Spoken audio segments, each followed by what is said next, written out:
Dies ire, dies illa, solvet seclum infamilla.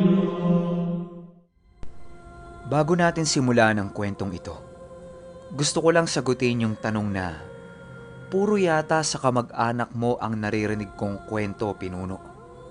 Wala na bang iba? Alam nyo, nasagot ko na to eh. Pero sige, ganito yan. Si Ate Rose, hindi namin siya kamag-anak. Kaibigan siya ng lola ko at kapitbahay namin. Nagkataon na parehas kasi silang laki sa Iloilo, kaya magkasundo sila. Tsaka yung tanong na mauubusan ba ako ng totoong kwento? Ang sagot baka nasa kabilang buhay ka na, nagkukwento pa ako. Bakit? Tulad ngayon, si Ate Rose nasa Negros. Lahat ng mga kaibigan niya doon, ikinukwento sa kanya yung mga personal nilang karanasan. Side pa lang yan ni Ate Rose. Di ba nabanggit ko na uuwi kami ng Zamboanga next year? Isa sa mga dahilan ng pag-uwi namin doon, kukuha ako ng sandamukal na kwento. Kapag sinabi kong sandamukal, lagpas 100 yan. Kung naalala nyo yung isang kapatid ng lola ko na si Tatay Fernando, doon sa kwentong mamang, yan pa. Isa siyang dating sundalo. At si Tatay Fernando, ilang beses nang tumugis at nakaengkwentro ng aswang. Hindi lang aswang, marami pa. Tsaka ito si Tatay Fernando, marami itong iba't ibang klase ng agimat at mutya. Noong mga panahong nasa gubat pa sila ng grupo niya. Binigyan ako nito dati, maliit na starfish. Kaso nawala ko yun eh. Hindi lang yan. Meron pa tayong tinatawag na Tatay Dodong. Ito naman ay bunsong kapatid ng lola ko sa Siraway na isang bantay sa border ng mga sibilyan at mga rebelde. Tapos doon sa kampo niya, na nasa paanan ng bundok, ilang beses na siyang nakaengkwentro ng iba't ibang klase ng nilalang. Halos lahat na ng klase nakita niya nang dumaan doon sa barracks niya. Mag-isa lang siya doon ha. 2 pa lang yan. Paano pa yung iba, di ba? Siguro naman, nasagot ko na yung tanong mo sa akin na may halong mura. Kaya, simulan na natin ang kwento. Ang kwentong ito ay hango sa totoong buhay. Karanasan ito ng asawa ng tito ko, mother side. Taong 1990, Gigmoto, Bicol. Itong mga panahong ito, sa Bicol pa nakatira sila Ate Lai. Hindi niya tunay na pangalan. Kasi hanggang ngayon, sabi-sabi doon pa din nakatira si Putol.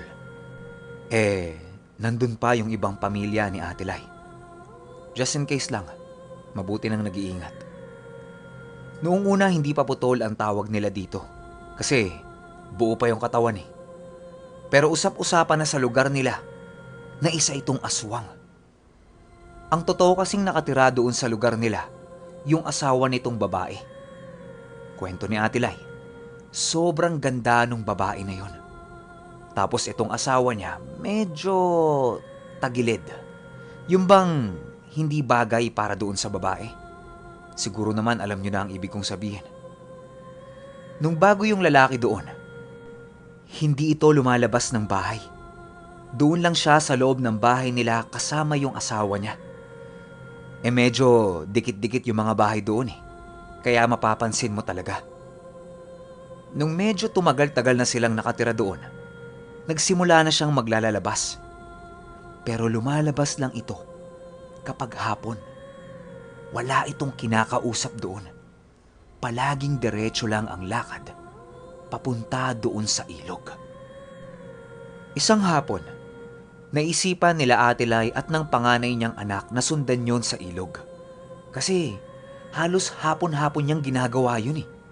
Bilang may pagkatsismosa itong si Ate Lai, sinundan nila. Nung nakita nilang nasa ilog na ito, tumutuwad-tuwad ito. Tapos tumatayo-tayo ng diretso. Pero hindi ito sa gilid ng ilog, kundi doon mismo sa gitna. Nakakatayo siya sa ibabaw ng tubig. Paulit-ulit niyang ginagawa yon. Tutuwad, tatayo, tutuwad, tatayo. Maraming beses niyang ginagawa yon. Hanggang sa huling tuwad nito, nawala. Akala nila lumubog sa tubig. Pero hindi. Maya-maya pa, meron silang naaamoy na malansa. Tapos nakakarinig sila ng angil sa paligid.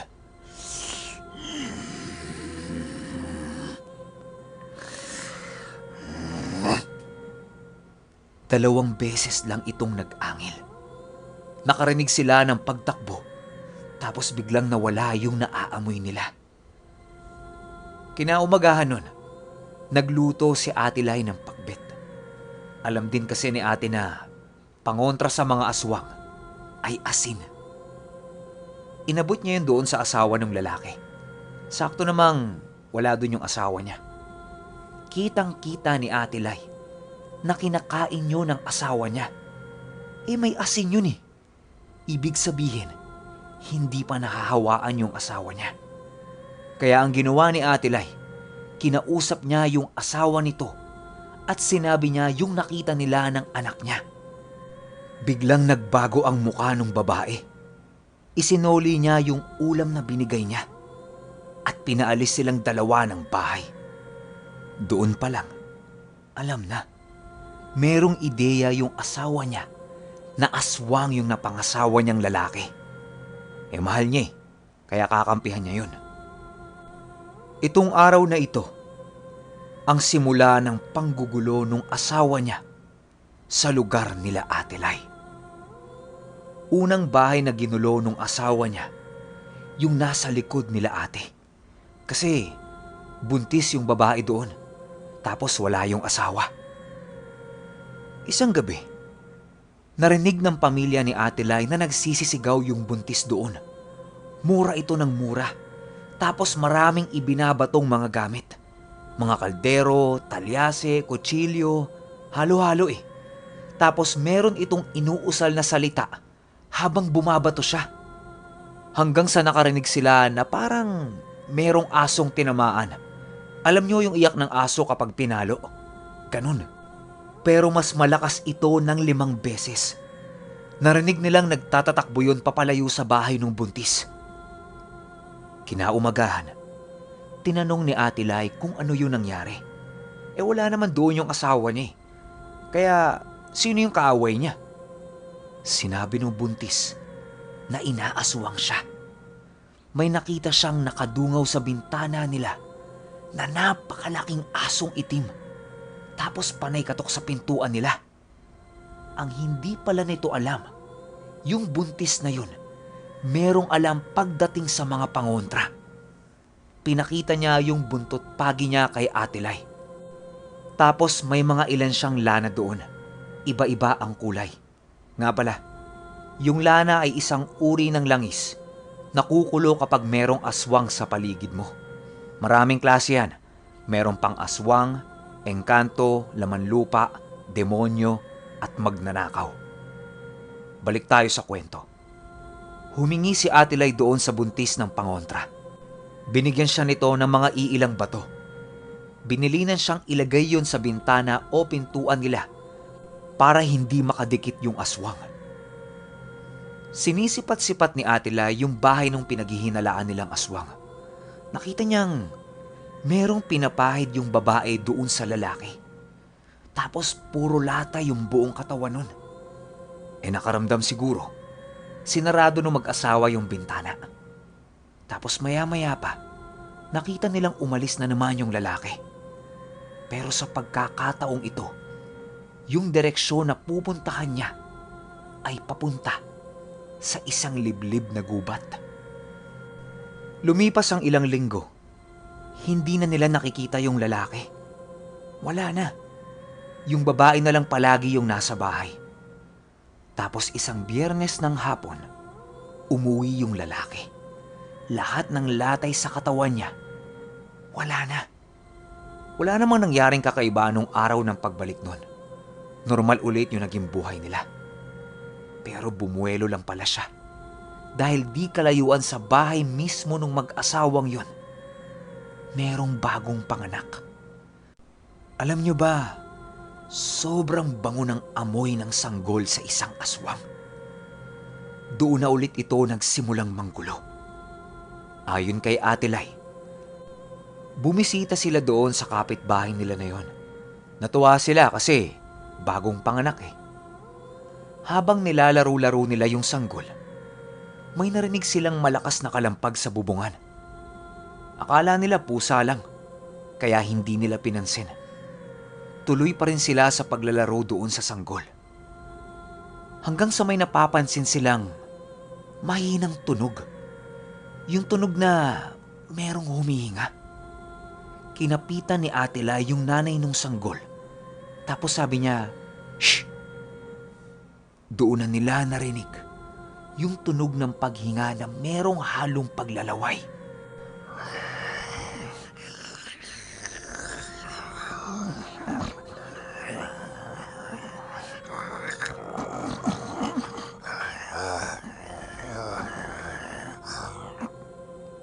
Sumilip sa bintana yung nanay.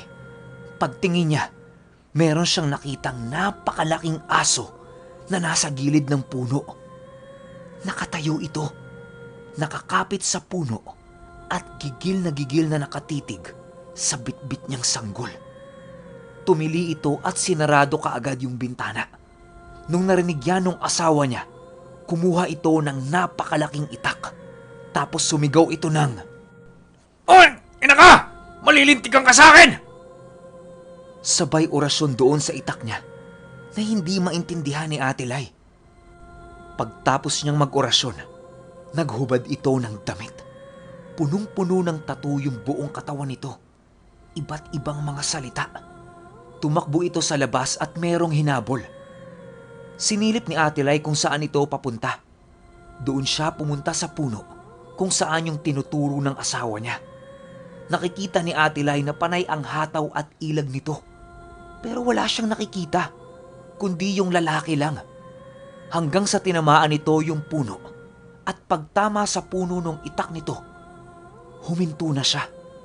At sinabi niyang, "Napuruhan ko yung ina na yun." Tapos pumasok ito sa loob. Sabi nung lalaki, meron din siyang tama. Pero wala namang makita si Ate Lai. Pinahidan niyo ng langis ng asawa niya. Tapos pinagpahinga siya. Hindi umuwi si Ate Lai nun at doon siya natulog dahil sa takot. Kinaumagahan, umuwi siya sa kanila. Tapos tinanong niya yung panganay kung umuwi ba yung hinihinala nilang aswang. Ang sabi nito hindi umuwi yun buong araw. Ganun ulit yung nangyari. Pero sa pagkakataong ito, buwan na ang lumipas mula nung umuwi yung lalaki. At ngayon, yung kanang braso nito ay putol na. Nilapitan ni Ate Lai yung babae. Tinanong niya ito na may halong pag-aalala. Kung ano nga bang nangyari sa braso ng asawa niya. Galit na sumagot yung babae sa kanya ng, "Ano bang pakialam mo? Masyado kang tsismosa!" Sabay pumasok ito sa loob ng bahay nila at pinagsarahan siya ng pintuan. Magmula noon ay hindi na niya ito kinulit. Kinalat na din ni Ate Lai yung mga alam niya tungkol kay Putol. Ang kaso kasi, wala silang matibay na ebidensya laban dito. Puro akusa lang. Tapos hindi pa naglalabas ng bahay yung mag-asawa na yon. Kaya wala silang mga kaibigan. Fast forward tayo ng ilang taon. Nabuntis yung panganay na anak ni Ate Lai. Dito nakaramdam sila ng iba't ibang klase ng panggugulo. Kutkot sa pader, gapang sa bubungan, mga angil, puro ganun. Ang ginagawa nilang pangontra, sinasabi nila yung buong pangalan nito, tapos minumura nila. Bigla-bigla din ay nawawala yon.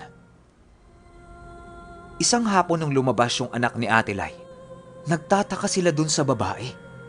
Bakit ang bait-bait na? Panay pa ang himas nito sa tiyan ng anak ni Ate Lai. Tapos ang lambing. Pero yung si Putol, palagi lang nakanganga at masama ang titig sa tiyan ng anak niya.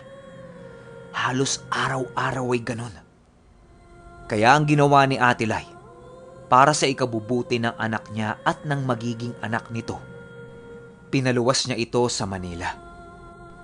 Tapos ilang buwan lang din ang lumipas, sumunod si Ate Lai sa anak niya.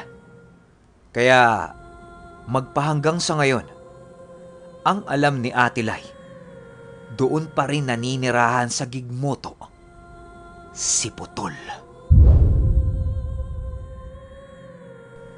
Opinyon ko sa kwento, dito ko lang nalaman na pwede din palang manalo ng kalugar yung aswang, no? Pero i-consider ba nating kalugar? Kasi bagong lipat siya doon, di ba? Though ilang taon na din na doon siya nakatira. Tapos nananalo pa rin siya ng mga kapitbahay niya. Tsaka yung asawa niya, nakakapagtaka na hindi pa din yanggaw. Or yanggaw na yon pero umalis kasi sila eh. Kaya hindi na nila nasundan pa kung ano nangyari doon sa babae. Tsaka yung tungkol doon sa pagmumura sa mga aswang. Meron ba kayong ideya kung bakit takot sila sa mura? At yung anak ng panganay ni Ate Lai, premature tsaka sakitin. Pakiramdam nung nanay, baka nag-iwan ng sumpa o kung ano yung aswang doon sa anak niya. Kaya lumapit sila sa manggagamot sa sukat. Tapos merong binigay na tela na kulay pula. Iniipit yun sa tagiliran ng bata. Tapos di kalaunan, naging normal yun. Pero kayo, ano sa palagay nyo?